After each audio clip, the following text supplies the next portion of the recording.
So our group chose communication as well. And ours is kind of more event focused, but we were saying community forums held by either police or community centers or something like that, like real life or what have you. So actual conversations can happen, and question and answer situation where if you are very curious about something that's pertaining to your neighborhood, you can ask that there and get a direct answer. Also, more volunteering opportunity with law enforcement for civilians to complete.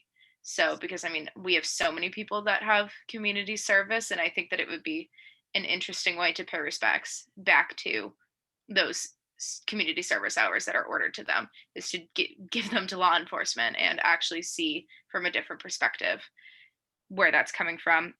Also, community events, which Maurice touched on, and what have you. And yeah, ones that there was one at the market at 25th Street the other week, and it seemed to be awesome. And RPD was there, we were there, there were a bunch of organizations that were there and participating, and everybody was coexisting. And as I said in the Zoom meeting, if you're doing a ring toss with an officer and they were knowing you in that setting, but then you're having a mental health crisis the next week, they're going to be able to help you a little more because they know who you are.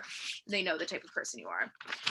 And then we said mental health, conflict resolution, and de-escalation training on both sides, not just for police, but also it needs to be a part of schools, and learning what to do when you're in high school or something. You might be having interactions with police still. You should, but you're in a setting where you can learn what's happening, and you're not just waiting until adulthood when you have no idea what to do.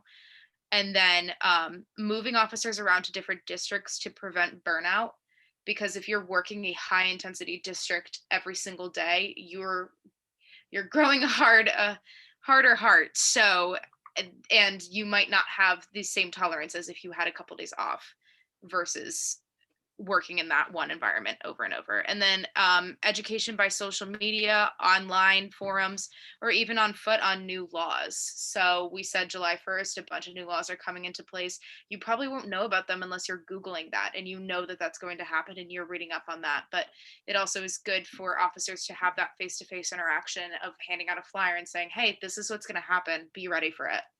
And any questions that can be answered then.